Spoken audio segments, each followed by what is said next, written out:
Pocas personas han tenido tanta influencia en el origen, presente y futuro del ecosistema startup de Latinoamérica como el invitado de hoy. Hernán Kazan no solo cofundó Mercado Libre, la compañía de tecnología de Latinoamérica más valiosa, sino que fundó Kasek, el fondo de venture capital líder en la región, que ha invertido en 9 unicornios, incluyendo compañías como Nubank, Kavak y Bitso. En este episodio conversamos con Hernán acerca del estado actual de la industria de venture capital y las lecciones que ha aprendido invirtiendo en algunas de las startups más impactantes de Latinoamérica. A la fecha, Kasek ha invertido cerca de $1.000 millones en startups de toda la región y acaba de levantar 2 fondos nuevos para invertir $1.000 millones más.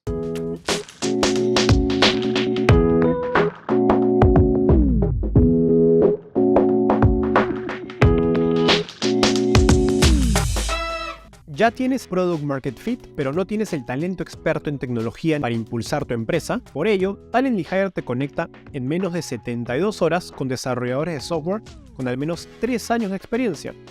Ya son más de 160 empresas globales como Microsoft, Mercado Libre y Nubank las que contratan con Talently. Conoce más en talently.tech/hire. Hola Hernán, ¿qué tal? ¿Cómo estás? Bienvenido al podcast Startupeable. Hola Enzo, un placer estar aquí. Gracias por la invitación. No, a ti por darte el tiempo. Quiero empezar con la pregunta que siempre le hago a mis invitados.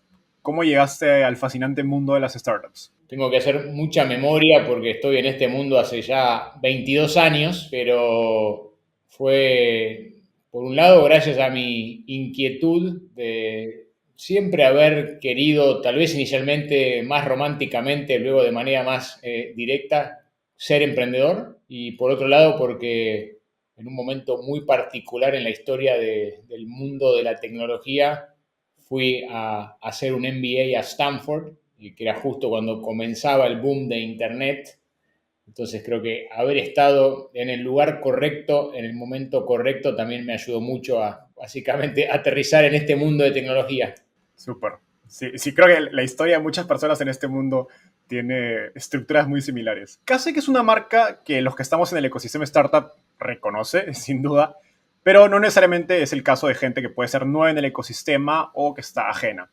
Cuéntanos brevemente qué es Kasek Ventures y por qué crees que se ha convertido en uno de los fondos de inversión en startups líderes de Latinoamérica. Kasek es un fondo de venture capital que, como bien dices, es un concepto que tal vez se entiende muy bien en otros mercados, ni hablar en el Silicon Valley, pero que era un poquito ajeno a otras partes del mundo y muy ajeno a Latinoamérica. Entonces nosotros, habiendo sido emprendedores con Mercado Libre en los primeros 10, 12 años de nuestra carrera, nos dimos cuenta que justamente faltaban venture capitalists en Latinoamérica y que es un componente esencial en estos ecosistemas de innovación, ¿no? Donde sin duda se necesitan grandes emprendedores, sin duda se necesita también algún tipo de oportunidad de mercado y algún contexto general relativamente positivo, pero también para que la rueda gire se necesitan inversores, e idealmente inversores que entiendan cómo funciona este mundo, que puedan complementar a los emprendedores con conocimientos estratégicos, con apoyo hasta psicológico cuando las cosas no salen tan bien y el emprendedor necesita algún espaldarazo. Y nosotros, con nuestra experiencia como emprendedores, conociendo muy bien cómo funcionaba ese mundo en el Silicon Valley, nos parecía que había una oportunidad para traer eso a Latinoamérica, y es lo que hemos hecho. Hoy nosotros nos presentamos como emprendedores asociándonos con fundadores, no como inversores alocando capital, ¿no? Y creo que eso en parte explica quiénes somos, eso en parte creo que demuestra lo que hemos venido haciendo y creo que también en parte refleja por qué hemos tenido éxito, ¿no? Porque sin duda la suerte siempre juega un rol importante. Además de eso, creo que hemos sido muy buenos socios para nuestros emprendedores. No, sin duda. Ahora, han pasado 10 años, si no me equivoco, desde que empezaron Kasek, 2011. Corrígeme si me equivoco. Sí, el 1 de junio lo hemos decretado como nuestra fecha de nacimiento, así que en unos pocos días vamos a cumplir la primera década como inversores. Wow, y es curioso cómo este mundo del venture capital es tan largo que pues, el feedback o la retroalimentación de las acciones de uno tardan mucho tiempo, ¿no? En decir, ¿sabes qué? ¿Me fue bien o me fue mal? ¿No? A diferencia de otras profesiones. Alineado a eso, ¿cuáles han sido los cambios más significativos en el ecosistema que has visto en nuestra región? ¿Cómo ha evolucionado CASEC, su estrategia, el equipo, en respuesta a eso? Sí, primero que nada, creo que el comentario que hacías respecto a cuánto tiempo uno demora en esta industria para demostrar que realmente está haciendo las cosas bien es tal cual.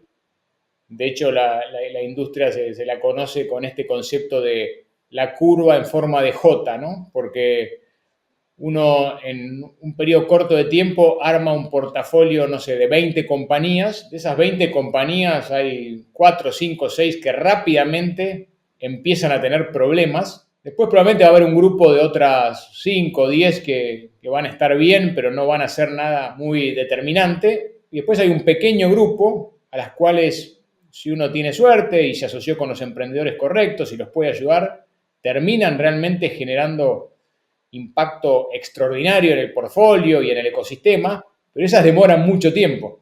Entonces, uno rápidamente ve dónde se equivocó y tarda mucho tiempo en darse cuenta dónde uno acertó. E inclusive nosotros lo hemos visto con los inversores, ¿no? Que aquellos que conocen esta clase de activos son pacientes y entienden que básicamente no hay que mirar nada por los primeros 2 o 3 años, y quienes no están familiarizados con esta industria se ponen muy nerviosos al comienzo porque ven que son solo malas noticias y entran en un estado de shock y quieren salir corriendo. Así que esa parte es muy importante y uno tiene que tenerla muy en cuenta cuando invierte en esta industria, y ni hablar si uno se involucra directamente en esta industria. Habiendo dicho eso, ¿cuáles son los cambios que hemos visto? La verdad que muchísimos.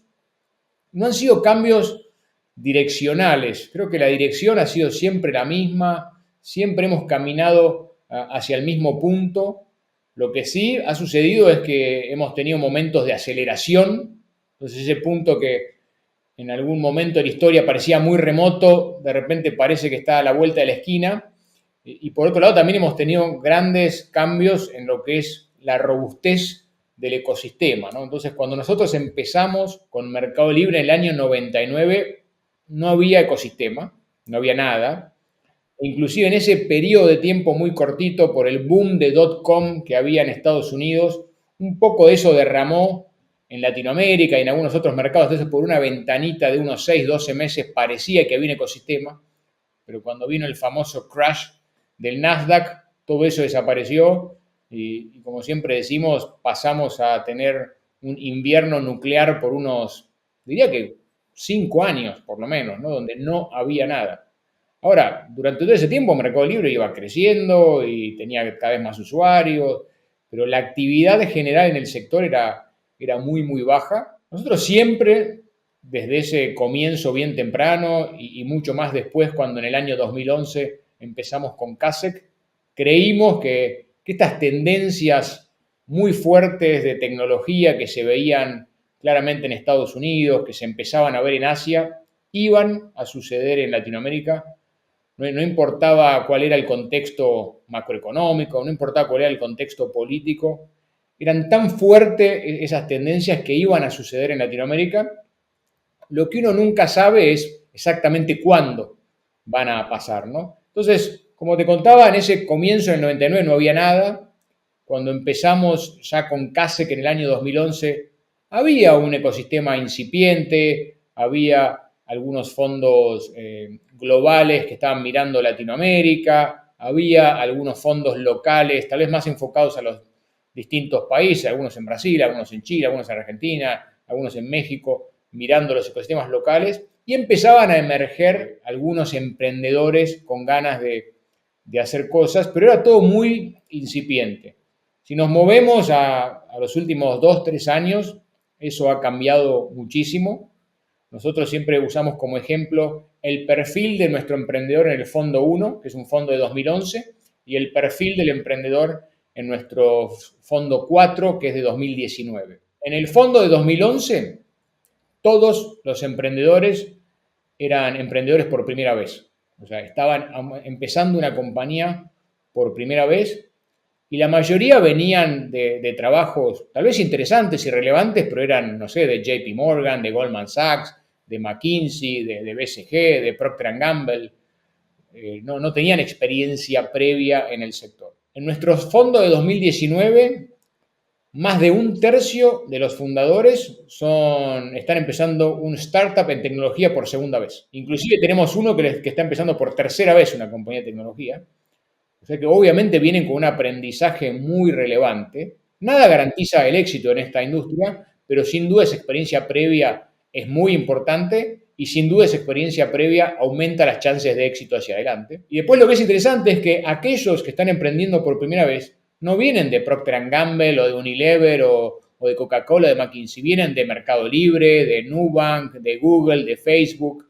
Entonces traen experiencias mucho más relevantes que, de nuevo, nada asegura nada, pero les permite moverse con mucha más comodidad y sobre todo con mucha más velocidad en este ecosistema. Y hoy en día hay una gran cantidad de inversores globales que están mirando a Latinoamérica con atención. Hoy Latinoamérica está en el radar del mundo tecnológico global. Obviamente habrá tal vez un poco más de interés en Asia o sin duda en Estados Unidos, pero Latinoamérica está en el mapa de estos inversores. Para cerrar, una anécdota divertida, pero en los primeros años de Mercado Libre nosotros teníamos nuestra presentación de la compañía, que era con la que hacíamos las reuniones con potenciales inversores o con potenciales jugadores estratégicos con quienes queríamos construir una relación. Y en esa presentación de aquella época, las primeras, no sé, 5 o 6 páginas eran contando qué era Latinoamérica, dónde quedaba Latinoamérica, qué tipo de personas vivían en Latinoamérica. Me acuerdo que inclusive contábamos cuántos, no sé, lavarropas y microondas se vendían en Latinoamérica, como para demostrar que había un mercado más o menos interesante en la región y que nosotros creíamos, como comenté al comienzo, que iba a seguir las tendencias tan fuertes de tecnología que veíamos en otros lugares. Hoy en día ese capítulo no hace falta lo más mínimo. Todos los inversores globales, inclusive aquellos que nunca han visitado Latinoamérica, entienden que hay una oportunidad en el sector de tecnología en Latinoamérica. No, qué interesante. Creo que muchos de los primeros, digamos, los pioneros, los primeros jugadores, tanto de startups como inversionistas, han tenido que colocar esas diapositivas al inicio de sus presentaciones contando sobre Latinoamérica, porque de algún modo era casi como ser un pastor, ¿no? Era entregar el mensaje de que Latinoamérica estaba por venir. Pero lo bueno es que hoy día ya no es así. Y hay dos cosas que han sucedido muy importantes en Latinoamérica y yo creo que explican mucho la realidad que tenemos hoy. Obviamente abajo de todo esto está lo que venimos conversando, que es esta tendencia tecnológica, esta tendencia hacia la digitalización que es muy evidente hoy y que, como te comentaba, estuvo pasando siempre, ¿no? Desde los primeros días de Mercado Libre nosotros veíamos que aún habiendo comenzado con un negocio muy, muy chiquito, todos los días crecía, ¿no? No había estacionalidad, no importaba que estuviésemos en Navidad y estaba la temporada de compras o estuviésemos, no sé, en febrero y era carnaval en Brasil, entonces caía el volumen de actividad. La realidad era que casi crecíamos todos los días, día contra día, semana contra semana, mes contra mes, año contra año, pero pasamos por dos grandes puntos de inflexión que aceleraron eso muchísimo. Uno fue toda la revolución de Internet en el móvil y eso aceleró muchísimo el crecimiento del sector, porque hasta ese entonces venía creciendo de manera lineal con la explosión de los celulares conectados a Internet, hizo que realmente el crecimiento pase a ser más bien exponencial y muchas personas que en la región ni siquiera habían tenido algún contacto con un ordenador, con un computador, pasaron a tener un celular, que el celular en día es un gran computador, ¿no? 24/7, ¿no? Entonces aumentó la cantidad de usuarios, aumentó exponencialmente los casos de uso, porque al final del día todo el mundo estaba todo el tiempo con el celular. Entonces, en el periodo, en la ventana que tal vez empieza a notarse en 2014, 2015 y se consolida con mucha fuerza en 2017, eso creó un punto de inflexión enorme. Y nosotros lo vemos, ¿no? No sé, ni hablar el caso de Mercado Libre, que tal vez nos llevó algunos años lograr tener una masa crítica relevante, más allá que realmente había un fit perfecto, un encaje perfecto entre ese modelo de negocio que tenía Mercado Libre y las necesidades del mercado y las necesidades de los usuarios. Así todo nos llevó, no sé, 3, 4, 5 años tener un negocio más o menos sustentable. En el año 2011 eso ya demoraba tal vez un par de años. Hoy en día, cuando una compañía logra hacer ese clic entre el mercado, el producto, la necesidad de los usuarios, realmente tiene un volumen relevante en cuestión de meses. O sea, claramente ha cambiado. Entonces, gran parte de ese cambio ha sido por la aceleración que Internet móvil generó.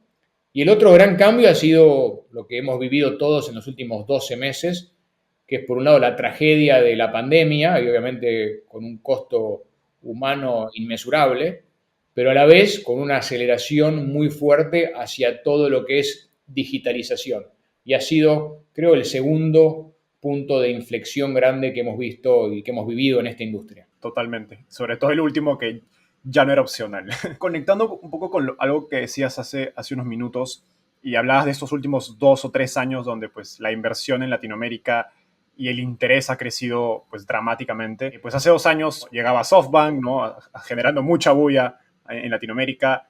Y en los últimos meses, pues grandes fondos, hedge funds, como fondos de crecimiento, como Tiger Global, General Atlantic, entre otros, han empezado a invertir, la verdad es que cientos de millones de dólares en startups latinoamericanas, pero creo que no sorprende la cantidad, sino la velocidad con la que lo están haciendo. Y en los ojos de la mayoría de las personas ajenas al ecosistema, pues dirían, sí, esto parece una burbuja. ¿Cómo describes un mercado así? ¿Es más dinero siempre mejor? Sí, un pequeño comentario antes. Tiger Global y General Atlantic fueron los primeros inversores en ese growth stage que empezaron a mirar Latinoamérica. De hecho, ambos fueron los inversores ancla en el IPO de Mercado Libre en el año 2007. Y fueron inversores bastante activos en esa época, 2007, 2008, 2009, 2010, 2011. Después, sin duda, el anuncio de SoftBank y su mega fondo enfocado en Latinoamérica generó una atención increíble en la región y creo que aceleró las cosas para bien. Creo que SoftBank, de manera muy astuta, miró estas tendencias de las que venimos hablando y probablemente se dio cuenta que estaban aquí para quedarse antes que varios otros y empezó a invertir. La verdad que han armado un portfolio súper interesante de muy buenas compañías y al principio varios inversores, varias personas del sector decían, un poco están locos estos de SoftBank que están viniendo con tanto capital a Latinoamérica, ¿dónde lo van a meter? Y están inflando las valuaciones. Y después de la inversión de SoftBank, la mayoría de las compañías han levantado capital a valuaciones aún más altas de otros inversores, con lo cual SoftBank no estaba tan loco, sino que simplemente vio esa oportunidad antes que otros.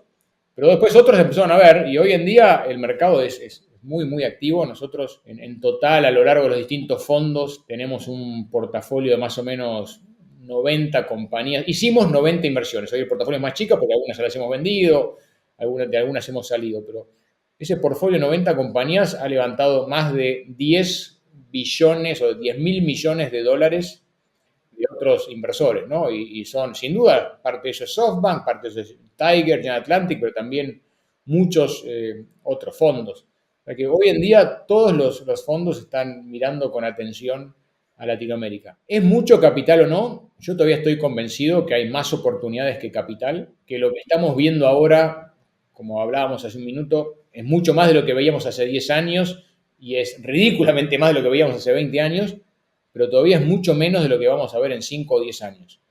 Entonces yo creo que realmente si uno mira el potencial que tiene el sector tecnológico en Latinoamérica, ¿cuál es la penetración del sector tecnológico en Latinoamérica comparado con la penetración del sector tecnológico en Estados Unidos o en Asia? Todavía hay mucho para crecer. Y después, más allá de eso, nosotros creemos que realmente, gracias a la tecnología, vamos a poder resolver una gran parte de los problemas que Latinoamérica tiene. Obviamente no todos, pero creo que a través de la tecnología, cuestiones como acceso a la salud, acceso a la educación, acceso a servicios financieros, creo que van a poder ser resueltos a través de la tecnología. Entonces yo creo que el caso de uso de la tecnología, el caso de uso de la potencialidad que distintas soluciones tecnológicas van a traer en Latinoamérica es mucho más alto que el caso de uso de esas mismas tecnologías en mercados más desarrollados, donde se parte de un estándar mucho más alto, entonces la oportunidad existe, pero es más de mejora marginal. Acá realmente es de disrupción. Sí, alguna vez conversaba con un inversionista que decía que invertir en Latinoamérica en Venture Capital es impact investing por naturaleza, ¿no? Porque estás yendo Totalmente, muy buen comentario. ¿no? Contra servicios muy malos o básicamente contra nada, ¿no? En el caso de pues, salud, educación, la verdad es que la infraestructura es tan paupérrima que estás compitiendo básicamente contra la opción de no tener pues, educación o no tener un buen cuidado de salud. Totalmente. Ahora, en este contexto, donde escuchamos acerca de rondas millonarias en etapa de idea o presemilla, hay emprendedores pues, que ven estas rondas y no las ven tan, digamos, obviamente no las ven tan cercanas en sus propios casos, porque pues tienen de repente redes de contactos muy lejanas a inversionistas o porque están en mercados que también creo que es un tema importante, fuera de Brasil o México, que aún creo que no ganan tanta masa crítica o relevancia. ¿Qué comentarios le haría a estos emprendedores que ven estas rondas pero no las sienten posibles en sus casos? Sí, es una buena pregunta y la voy a responder con dos conceptos que casi son contrarios entre sí. Pero por un lado, lo que el emprendedor primero y principal tiene que hacer es enfocarse en su producto, obsesionarse en lo que está construyendo y la métrica de éxito tiene que ser cuánto ese proyecto, ese producto va evolucionando, cuántos usuarios va sumando. Realmente al final del día, en el largo plazo, el éxito o el fracaso depende de si ese proyecto se va desarrollando como el emprendedor quiere, con el feedback de los usuarios siendo positivo. Ese es el foco principal y los emprendedores suelen ser un poquito imparciales en ese análisis porque miran solo esas grandes rondas y las toman como referencia y como, ese es el estándar. Y en realidad no, el estándar es las otras miles de compañías que empezaron y no fueron a ningún lado. Y uno, obviamente, en los medios solo lee de las pocas que sí fueron a algún lado y que sí consiguieron esas rondas gigantes. Uno tiene que realmente dejarlo esa parcialidad y tratar de mirar las cosas con un poco más de perspectiva.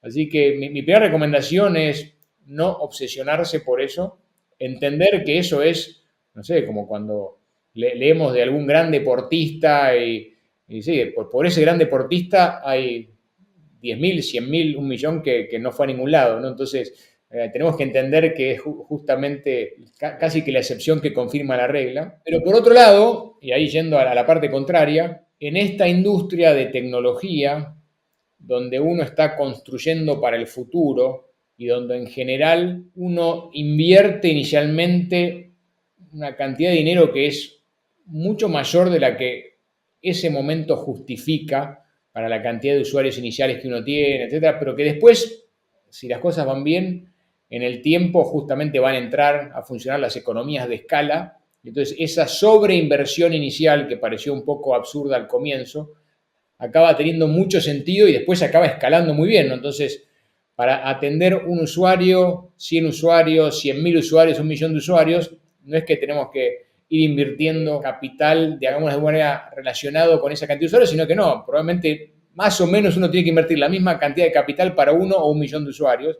Entonces eso es lo que hace que por un lado sea tan difícil empezar un negocio sin capital y que después sea tan rentable si el negocio funciona bien. Entonces, conseguir capital es importante. Entonces yo le diría a los emprendedores, por un lado, obsesiónense con su producto, pero por otro lado, no es inocente no tener capacidad para levantar capital, no tener capacidad para atraer inversores al startup que están haciendo.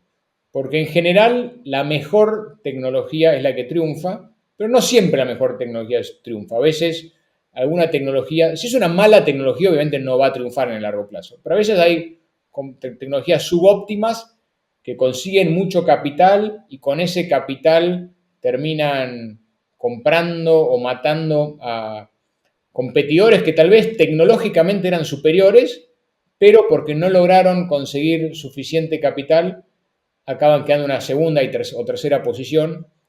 Y una de las cosas que pasa generalmente en el mundo de la tecnología, sobre todo por esto de las economías de escala, es que el primero vale muchas órdenes de magnitud por encima del segundo o el tercero, ¿no? Entonces, no es menor no poder conseguir capital, pero al comienzo es todo alrededor del producto, así que enfóquense ahí. Genial, no, me parece un muy buen consejo. Y sí creo que es un poco un sesgo, ¿no? Tratar de basar nuestra opinión únicamente en base a los medios y las pues, portadas de revistas que vemos. Algo interesante que pasa en el ecosistema es que siempre hablamos sobre la competencia, ¿no? Y pues la gente comenta, oye, pues está Rappi, está viniendo Uber Eats, está viniendo, no sé, Didi, ¿no? Que son los chinos, está Nubank, y de repente va a entrar otro banco digital o va a entrar Revolut, etcétera. Pero creo que no se habla tanto de la competencia del lado de los inversionistas, ¿no? Y en base a eso va mi siguiente pregunta, porque creo que está pasando algo interesante donde, como decíamos algunos nombres, están viniendo muchos más inversionistas extranjeros, de Estados Unidos, de Asia, con bolsillos grandes, y creo que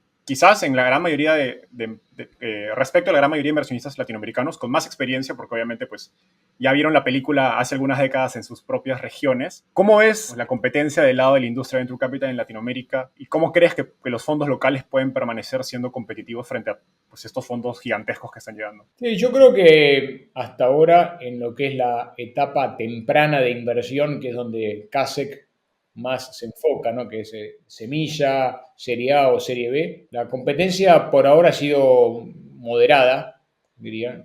En general creo que CASEC ha conseguido todos los deals que quiso tomar. En parte porque no hay tanta competencia, en parte creo porque realmente hacemos un buen trabajo y ayudamos a los emprendedores. Entonces cuando le preguntas a un emprendedor de nuestro portafolio si prefieres inversor A, B o CASEC, mira que la gran mayoría dice que realmente quiere CASEC porque siente que los ayudamos mucho, ¿no? Y en realidad lo hacemos, ayudamos a las compañías no solo con capital, sino también con ayudas estratégicas y más a nivel de directorio, pero encima de eso también en cuestiones más de crecimiento, de marketing, de producto, de usabilidad, de plataforma tecnológica, de armado de equipos. Realmente tratamos de ser una ayuda más allá del capital y las cosas de alto nivel. Pero sin duda, obviamente la región está creciendo.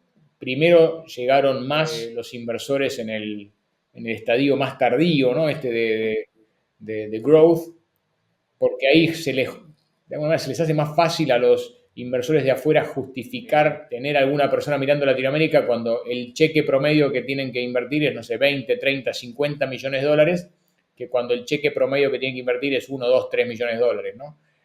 Entonces, hasta ahora ha habido mucha más competencia y actividad en las series C, D, E que en las series semilla, A o B, pero eso sin duda va a ir cambiando. Y bueno, por un lado, en esta industria uno es tan bueno como sus últimos 2 o 3 deals, así que nunca nadie puede descansar en esta industria tranquilo, hay que seguir generando buenas nuevas inversiones, seguir colaborando con los emprendedores de una manera muy proactiva y positiva para que hablen bien de uno y eso traiga las nuevas buenas inversiones. Por otro lado, reconocer que la competencia va a crecer. Entonces, en esta industria uno no puede tratar de tomar todos los buenos deals, sino que tiene que poder tomar suficientes buenos deals para que sus fondos sigan teniendo muy buenos retornos y eso haga que la rueda gire siempre hacia adelante. Y después yo creo que también el lado positivo de todo esto es que ¿por qué va a haber más competencia? ¿Por qué están habiendo rondas más grandes? Es porque el sector está creciendo. Cuando el sector era muy chico, tal vez aparecía un único Nubank. Entonces, el fondo que invertía en Nubank era el único fondo de ese cohort que iba a tener muy buen retorno. Cuando el mercado crece, tal vez aparecen 5 Nubanks por vuelta, ¿no? Y bueno, entonces ahí uno se agarra 1 o 2, ya es suficiente para que ese fondo funcione muy bien y bueno, y habrá otros inversores que eventualmente agarrarán fondo el Nubank 3, 4 y 5, ¿no? Obviamente nuestro objetivo es agarrar a todos los Nubanks, a todos los mercados libres y a todos los Quinto Andares y a todos los Kavaks de este mundo, pero tal vez si hacia adelante va a ser más difícil y va a ser un poco más competido, pero vamos a estar ahí dando pelea y sobre todo apoyando a los emprendedores. Haciendo un zoom en esto último que decías, mencionabas que en la etapa de crecimiento, ¿no? El growth stage, que son series C, de esas hacia adelante hay más competencia porque pues, es más sencillo para fondos grandes como SoftBank o Tiger, etcétera, de entrar en esas rondas. ¿Crees que en la etapa temprana los fondos locales tienen una ventaja que sea sostenible en el tiempo? digamos porque pues tienen redes de contactos locales o tienen expertise local.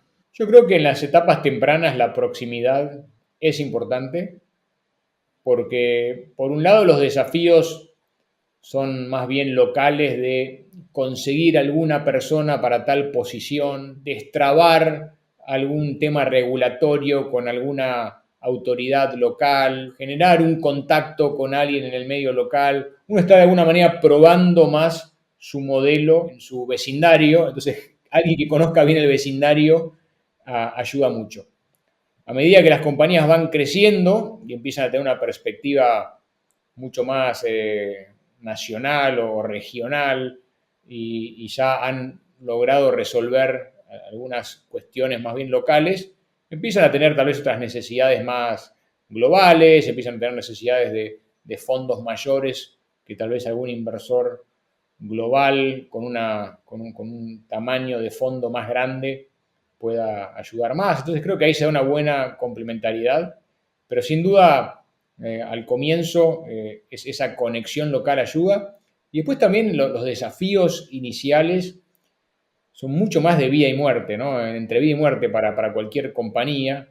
Y ahí creo que tener cierta conexión cultural y ser un poquito de apoyo psicológico para el fundador es muy importante. Y creo que nosotros, por un lado siendo muy locales y por otro lado habiendo sido emprendedores, logramos apoyar emocionalmente al emprendedor mucho mejor que algún fondo tal vez global, que es muy bueno, pero que donde esa conexión es más difícil de lograr. No, y el fondo es tan grande que ya no puede meterse vamos, a trabajar tan directamente con las compañías porque no justifica pues su estructura de costos. Espero que estés disfrutando esta entrevista tanto como nosotros disfrutamos grabando. Me encantaría saber qué te pareció y qué otros temas te gustaría que tratemos en los próximos episodios. Así que no olvides dejarnos sus comentarios. Aprovecho en contarte que si bien nuestro canal de YouTube es nuevo, tenemos más de 100 entrevistas como esta y cada semana traemos a un invitado nuevo. Freddy Vega de Platzi, Pamela Valdés de Vic, Daniel Undurraga de Corner Shop y muchos más de los referentes de la industria de tecnología y startups en Latinoamérica han pasado por Startupear. Pero eso no es todo. Llevamos más de 3 años creando una biblioteca de contenido gratuito sobre emprendimiento y tecnología. Puedes revisar nuestro glosario con todos los términos técnicos de emprendimiento, nuestro blog con guías, tips y lecciones claves sobre startups y nuestro directorio donde encontrarás un listado con las startups e inversionistas más importantes de la región. Ingresa a startupeable.com dando clic aquí arriba y acelera tu crecimiento en el mundo de las startups. Por último, no dejes de suscribirte y seguirnos en redes sociales. Ahora sí, de vuelta al episodio. Ahora, yendo un poco más ya hacia la propia experiencia de inversión de Cassec, pues ustedes tienen el portafolio con el mayor número de unicornios en la región y con una diferencia importante respecto del segundo y tercero. Cuando un inversionista, lo que se conoce como un LP, un Limited Partner, que invierte en el fondo de Cassec, te pregunta acerca de las razones de su éxito invirtiendo, ¿qué le dices? El hecho de que somos el único grupo de profesionales, fundadores, tecnólogos que estamos haciendo esto desde hace 22 años, eso suma mucho, porque realmente conocemos esto muy bien, diría que casi mejor que nadie. Por otro lado, nos apasiona lo que hacemos. O sea, lo que hacemos nos define, pero no nos define como profesionales, nos define como personas. Yo no puedo hacer otra cosa, mis socios no pueden hacer otra cosa. Realmente haríamos esto con Cassec o sin Cassec, con un fondo sin un fondo. Entonces creo que eso se ve. Después creo que nuestra experiencia de operadores primero y ahora de inversores creo que nos permite identificar mejor ciertas cosas de los equipos fundacionales que terminan siendo muy importantes en el largo plazo y que tal vez otros inversores, que también son muy buenos inversores, pero tienen una experiencia más financiera que operacional, que nunca fueron emprendedores, les cuesta un poquito ver. Entonces creo que eso nos ayuda. Creo que también hay un poco un círculo virtuoso en esta industria. Nosotros comenzamos con ese pie derecho por haber sido parte de Mercado Libre. Entonces los primeros buenos fundadores que emergían en la región se acercaban a Cassec porque éramos los ex Mercado Libres y hoy se acercan a Cassec porque somos Cassec y porque Cassec tiene un portafolio, como recién decías, con muchos unicornios y los founders de esos unicornios hablan muy bien de nosotros, entonces creo que se da un círculo virtuoso que nos ayuda. Así que creo que todo eso va generando un poco la razón de por qué conseguimos buenas compañías. Y como todo en la vida hay una cuota de suerte también, ¿no? Más allá de su red de contactos, la buena reputación que han construido y la experiencia operativa, obviamente ligada a Mercado Libre, ¿qué crees que case genuinamente diferente al resto de fondos en su día a día que les ha permitido pues, tener un portafolio tan exitoso? Creo que tratamos de ayudar a las compañías en cuestiones un poquito más operativas. Obviamente quienes operan 99.9% son los fundadores y los equipos de las compañías, pero nosotros ponemos un granito de arena adicional ahí que tal vez no lo veo tanto en otros fondos. Yo diría que eso, y después mucho foco en las personas, ¿no? Y en tener una visión de la industria propia. La industria de tecnología y de venture capital tiene mucho esto de modas, y a veces esas modas funcionan y a veces no funcionan. Y nosotros desde CASE tratamos realmente de ignorar esas modas. Nos sentimos muy, muy cómodos no invirtiendo en sectores que se ponen muy de moda si creemos que por alguna razón hay algún error en cómo se está alineando ese sector y esa oportunidad, y tal vez el punto 1, 2, 3 y 4 funciona bárbaro, pero el quinto o el sexto se lo ve un poco disociado y eso nos parece que en el largo plazo no va a funcionar y nos mantenemos afuera de esos sectores. No sé, por ejemplo, hubo modas como invertir en group buying o invertir en, no sé, scooters. Hay inversores muy buenos, muy inteligentes, invirtieron en esos sectores, pero a nosotros no nos convencía eso y durante un tiempo nos preguntábamos todos los días qué era lo que no estábamos viendo. Y después parece que teníamos un poco de razón en que había algunos errores fundacionales en esas tesis de inversión y esos sectores no funcionaron. Tal vez a veces nos perdemos algún sector que sí avanza, pero no entramos en modas, no invertimos porque todo el mundo esté invirtiendo. Y también muchas veces sí invertimos, por más que todo el mundo diga, no, ese es un sector tóxico y no vale la pena involucrarse ahí porque está riesgo A, B o C. Entonces, si vemos que hay convencimiento interno, lo hacemos. Es más, a veces nos pone contento que otros no lo hagan porque nos permite tomar una posición más importante. Y muchas de las grandes inversiones que hemos hecho no nos han funcionado así, ¿no? De hecho, cuando Nubank empezó, nosotros invertimos cuando Nubank era un PowerPoint. Y me acuerdo que hablamos con algunos inversores muy, muy buenos, a quienes respetamos muchísimo, y nos decían, olvídate, es imposible empezar un banco en Brasil. De hecho, yo he tenido experiencia personal con un banco en el pasado y la burocracia y el Banco Central y el oligopolio de los bancos grandes te va a matar, no hay manera que eso funcione. Pero bueno, nosotros creíamos que sí había oportunidad.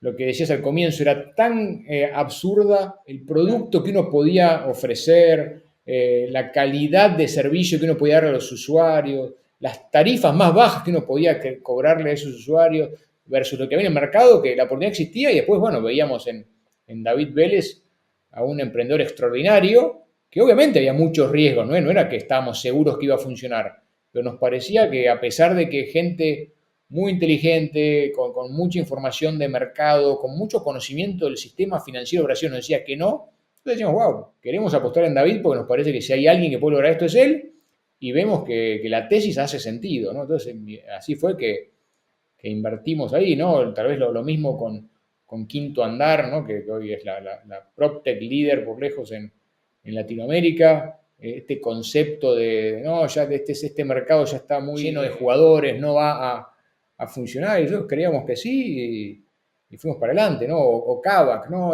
Va a necesitar mucho capital esta compañía, no va a funcionar. Los Kavaks de Estados Unidos fracasaron, si no me equivoco, ¿no? Entonces, no veíamos, ¿no? No, teníamos nuestra tesis, que no quiere decir que estemos, a veces tenemos esas tesis y nos equivocamos, pero creo que tener esa tesis y no seguir a la moda es muy, pero muy importante en esta industria. Y de hecho nosotros internamente no tomamos decisiones en base a consenso. Cuando hay consenso a veces nos ponemos nerviosos porque quiere decir que hay algo que no estamos viendo, porque si estamos todos de acuerdo no puede ser que haya una oportunidad, y tomamos decisiones cuando sí una parte del equipo está muy convencida, pero no tiene que estar todo el equipo convencido. Y Notco lo mismo, Notco es una compañía que está tratando de revolucionar la industria de la alimentación a nivel mundial, y realmente invertimos cuando estaban vendiendo 3 frascos de mayonesa en Chile y realmente una operación de 16 personas. Pero nos pareció que Matías era un emprendedor extraordinario de nuevo y que la tesis hacía sentido y realmente que los productos que tenían y su proceso de AI para generar estas recetas de alimentos únicos era realmente extraordinaria y hicimos la apuesta, ¿no? Pero Matías ha habido y había golpeado la puerta de muchos inversores y todos le decían, ni le habían abierto la puerta. Alguna vez escuché en un podcast un inversionista americano decir que las mejores inversiones son las que generan más polémica, ¿no? Al momento de discutirlas en los comités. Y creo que tiene sentido casi que por diseño, ¿no? Porque si una idea no suena lo suficientemente contraria o polémica, pues a lo mejor no es tan innovadora, ¿no? Si todo el mundo la ve, pues quizás no va a generar tanto impacto como uno esperaría. Ahora, siguiendo la línea que nos contabas ahora pues de David, de Matías, ¿qué tienen en común estos emprendedores que han hecho unicornios o compañías cercanas a ser unicornios como David, como Carlos García de Kavak, Sergio Furio de Creditas? ¿Qué características crees que tienen en común? Yo creo que primero que nada una visión muy clara de qué quieren hacer, hacia dónde están caminando.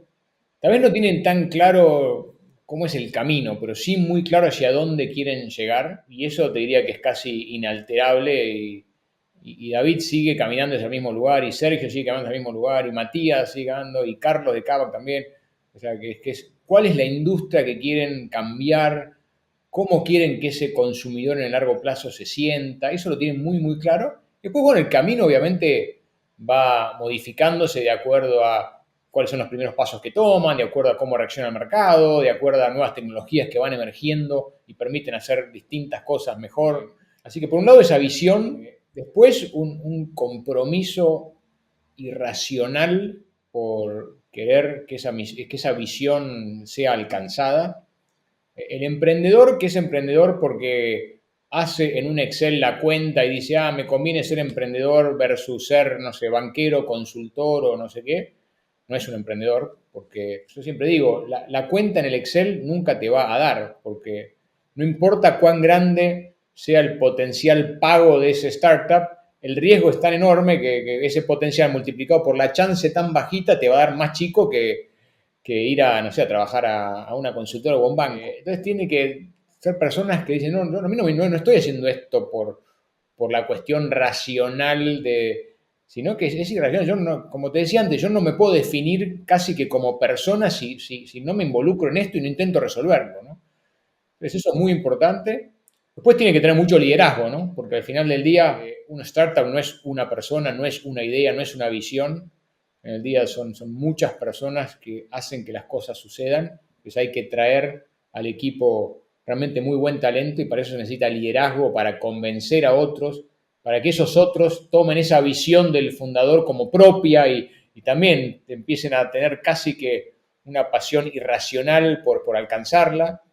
Necesitan, como hablábamos antes, también al final del día traer inversores, ¿no? Y para traer inversores uno tiene que convencerlos, tiene que poder vender su idea, tiene que traer clientes. Entonces realmente es el liderazgo, ¿no? En un concepto amplio de traer personas para que se sumen al sueño propio es muy importante. Pues al final del día también tienen que ser doers, ¿no? Hay que ejecutar, hay que hacer que las cosas sucedan. Siempre decimos que buenas ideas tenemos todos, pero es una fracción muy, muy chiquita, aquellos que con buenas ideas logran tener buena ejecución también. Entonces eso es muy importante. Así que yo creo que esas son las características. Después ahora, en características personales, hay de todos los tipos, ¿no? Y colores, y realmente ahí hay mucha heterogeneidad, pero esos conceptos básicos están en todos. Yendo un poquito más en esa línea, hace un rato nos comentabas cómo en los primeros fondos de CASEC los emprendedores tenían un background más similar como MBAs, banca de inversión, consultoría, y ahora en los fondos más recientes son ex emprendedores o ex gente que ha trabajado en startups que ya conocías como Nubank o Rappi. ¿Cómo ves esto en términos de preparación? ¿Dónde crees que están, O sea, ¿qué escuela crees que ha sido mejor para ser emprendedor? Digamos, si alguien quisiera decir, ¿sabes qué? No quiero emprender hoy, quiero emprender unos años, ¿qué debería hacer? ¿Qué recomendaciones le darías? Dos respuestas. Una es, los emprendedores vienen de los backgrounds más variados que te puedas imaginar. Tenemos, no sé, emprendedores de 50 y pico de años, con mucha experiencia en la industria, con caminos más bien tradicionales, ¿no? De haber recorrido dentro de corporaciones muchas etapas y que en algún momento algo les hace clic, ven alguna oportunidad, enfrentan alguna frustración que quieren resolver y se vuelven emprendedores. Y tenemos emprendedores, ¿no? Tenemos un emprendedor que tiene, creo que 18 años, y obviamente no tiene demasiada preparación porque no tuvo tiempo de prepararse. Ahora tiene una visión, un compromiso, articula sus ideas de una manera increíble. Entonces, realmente emprendedores vienen de todos los backgrounds y colores. Habiendo dicho eso, siendo tu pregunta un poquito más pragmática de qué decirle a un potencial emprendedor, pero que hoy no tiene una idea, qué hacer en sus próximos años hasta que encuentre esa idea, es que sume experiencia relevante. Yo creo que aquellos emprendedores que son parte de alguna organización, estas que son consideradas escuelas, suman a su caja de herramientas algunos conceptos muy importantes que después terminan siendo útiles a la hora de armar el startup propio, porque empiezan a entender de procesos, de cómo armar equipos, de cómo establecer metas para que los equipos se enfoquen en esas metas y los vayan alcanzando. Van generando algún tipo de network que les permite luego construir equipos o construir, no sé, relaciones con clientes o con potenciales inversores. Camino puede ser cualquiera, ¿no? Uno, no sé, las consultoras preparan muy bien en lo que es el concepto high level thinking, ¿no? Y cómo estructurar la estrategia y esas cosas. También genera un buen network. Tal vez a veces a las consultoras les falta un poco lo que es manejo de equipos y de la operación, que al final del día es algo que uno no puede obviar cuando empieza una compañía. El que empieza en una compañía tiene eso de primera mano y yo creo que eso es muy, muy valioso y a veces no suficientemente valorado. Quien está en un banco está tal vez un poquito en el medio, ¿no? Pero realmente enfocarse en sumar experiencias relevantes para que cuando uno encuentre qué es eso que le quita el sueño por la noche y que no puede dejar de hacerlo, esté bien preparado. Bueno, en general yo diría más bien experiencias operacionales me parece que terminan siendo más útiles que estas experiencias más bien de mucha estrategia, pero poco mano en la masa. Pero cualquiera es relevante al final del día, siempre y cuando idealmente sean estas escuelas o en experiencias muy, muy relevantes, no sé, en algún otro startup que está más o menos en el mismo sector, entonces uno vive de primera mano gran parte de los desafíos que después va a vivir. Y haber vivido algo siempre ayuda para pasar una segunda vez por ese camino con un poquito más de éxito y, como decíamos antes, con más velocidad.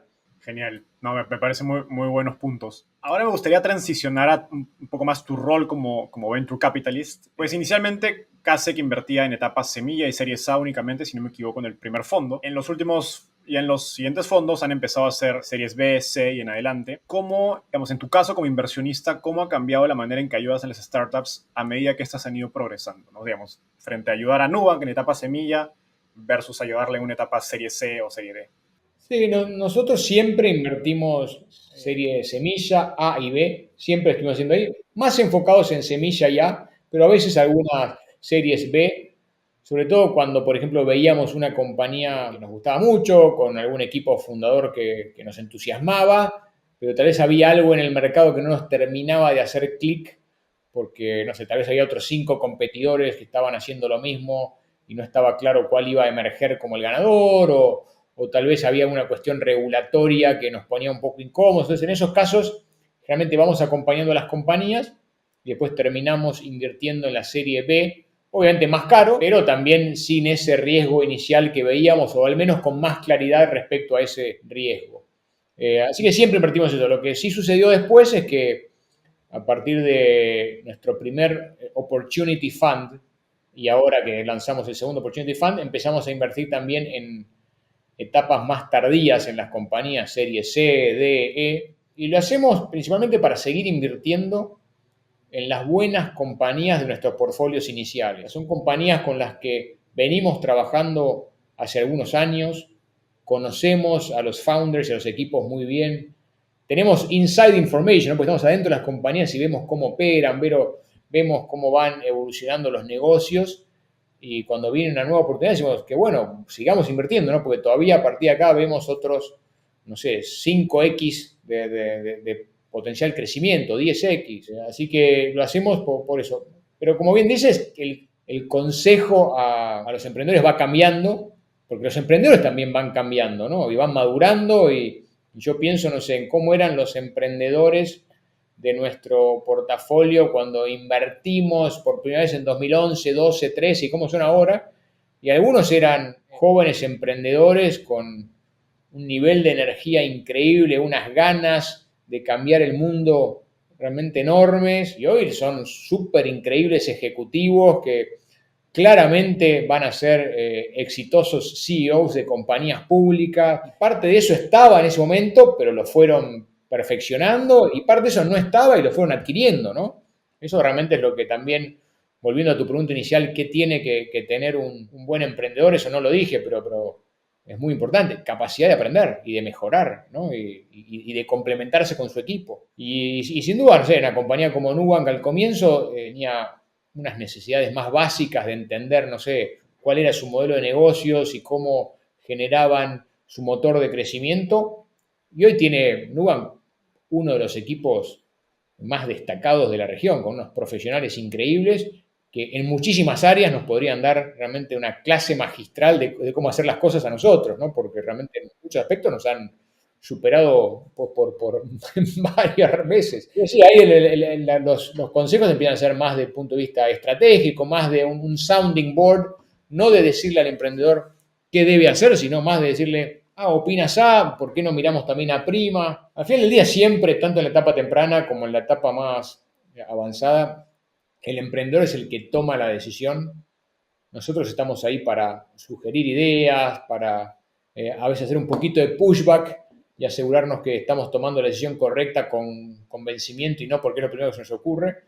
Pero el que decide es siempre el emprendedor. En esas etapas tempranas hay un poquito más de ese ejercicio de rechequear las cosas y mucho menos de sugerir cosas, porque a esa altura el emprendedor y su equipo entienden mucho más de la industria, del negocio que nosotros. Qué interesante. Hernán, nos decías que llevas 22 años en esta industria, 12 en Mercado Libre, por cumplir los 10 como inversionista en Kasek. En este proceso de pasar de emprendedor a inversionista y obviamente profundizando en ser inversionista, ¿hay alguna idea acerca de cómo invertir en startups de la que hayas cambiado opinión cuando empezaste, digamos, versus hoy?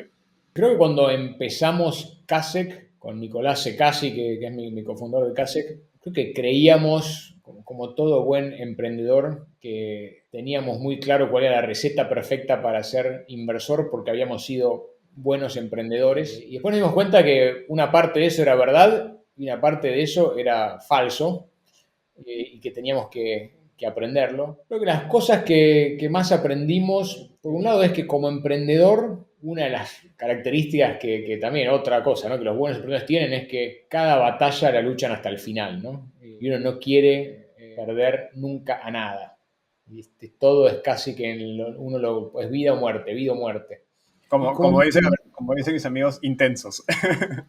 Y como inversor, uno tiene que tener esa actitud, pero no puede olvidarse que al final del día está armando un portafolio de compañías, y en ese portafolio sí o sí va a haber batallas perdidas. Lo que más importa en el largo plazo es ganar como nadie esas pocas batallas que son las transformacionales, ¿no? Entonces nosotros inicialmente como inversores, con esa cabeza de emprendedores, casi que lo que hacíamos era dedicarle más tiempo a las compañías que no estaban siendo tan exitosas, para que en lugar de valer 100, logren valer 102, y ese de 100 a 102 tal vez hacía que la compañía sobreviva, en lugar de mirar las otras que de 100 podían pasar a valer 1.000.000. Obviamente uno está manejando un portfolio, todos los emprendedores merecen nuestro máximo respeto y nuestra atención, y vamos a ayudar a todos, pero uno aloca sus recursos de capital, pero también de tiempo, tiene que estar más relacionado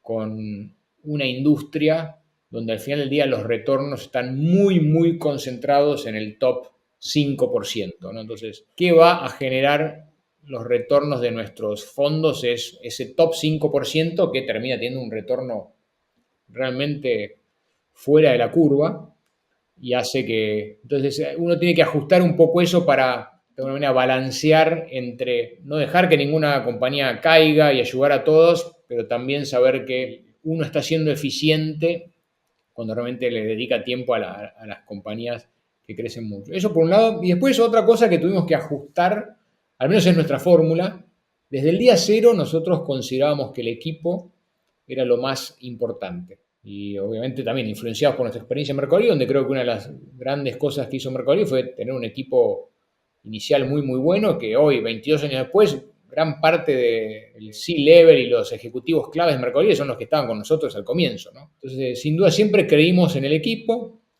pero creo que inicialmente como inversores poníamos al equipo como una de las condiciones, tal vez como la más importante, pero no como determinante. Hoy en día solo invertimos si el equipo está, si el equipo que creemos que puede llevar ese proyecto a 20 niveles más arriba es el que está al comienzo. Si vemos que no está el equipo, no importa cuán atractiva sea la industria, no importa cuánto nos gusten otras cosas, no invertimos.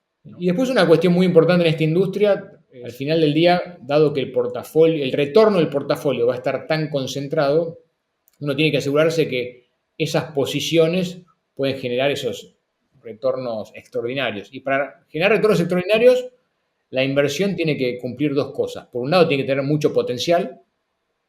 Hoy en día solo invertimos en compañías que veamos que tienen un potencial realmente grande y uno tiene que tener una participación grande de esa compañía, porque si yo invierto en una compañía que tiene mucho potencial, pero tengo solo el 0,1% de la compañía, o sea, a menos que sea Apple, no voy a tener un retorno increíble, ¿no? Entonces, hoy en día somos mucho más sensibles a solo invertir en compañías que nos parezcan que sí, lo que estamos pensando sucede, realmente el retorno es extraordinario y donde podamos tener una participación inicial suficientemente grande que nos permita tener ese retorno grande que buscamos.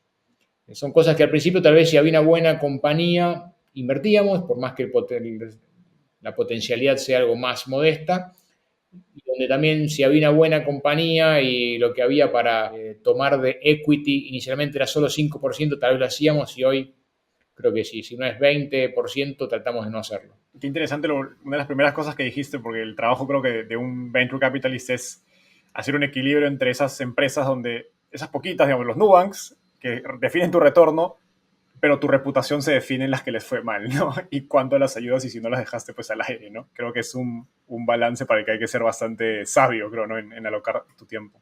Sí, creo que la reputación viene de los dos lados, ¿no? Si yo tengo un portafolio de inversiones que ninguna anda muy bien, pero todos los emprendedores me quieren, eso está bueno, pero no sé si es aspiracional para la nueva generación de emprendedores. Y si yo tengo un portafolio de Nubanks y Kavax y Bitsos, pero los emprendedores que no andan bien, no hablan bien de mí, tampoco sé si la próxima generación de emprendedores va a querer estar conmigo, porque dice, sí, si te va bien, te va a ir muy bien, pero si te va mal, esta gente no te atiende el teléfono. Entonces es un fino balance que hay que manejar. Por eso siempre sé que en esta industria es más arte que ciencia todo. Sí, totalmente. Oye, Hernán, llegamos a la parte final de la entrevista. A esta sección la llamo ronda de tweets. Básicamente te voy a hacer una pregunta y me tienes que responder en lo que te toma escribir un tweet, es decir, menos de un minuto. Me pone nervioso ahí. Para empezar, ¿tú estás basado en Buenos Aires, si no me equivoco? Tenemos ahí nuestra oficina principal. Hoy la oficina principal la hemos mudado a San Pablo. Ok. ¿Y tú ahorita estás basado dónde? En este momento estoy en Montevideo. Súper.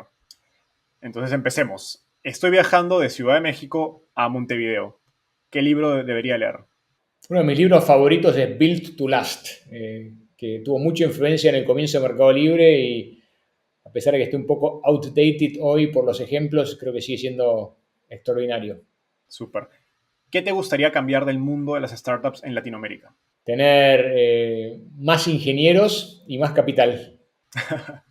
¿Quién es un inversionista en Latinoamérica al que crees que debería entrevistar y por qué? A Nicolás Secasi, mi socio. Súper. Eso va a estar difícil de conseguirla, pero creo que entre tu introducción y la de Santiago de Tienda Nube quizás Nicolás me acepte. Oye, Hernán, un gusto tenerte acá. Pueden encontrar y seguir a Hernán en Twitter como @HernánK. Así que muchas gracias por tu tiempo y te dejo la posibilidad de algunas últimas palabras. No, muchas gracias por la oportunidad, gracias por la invitación. También gracias por la preparación, porque sé que hacer estas preguntas no es cuestión de 5 minutos, sino que tuviste que hacer tu trabajo para poder generarlas. Así que gracias por eso también. Y nada, un placer. Super, Hernán. Gracias. Nos vemos. Gracias por llegar hasta el final.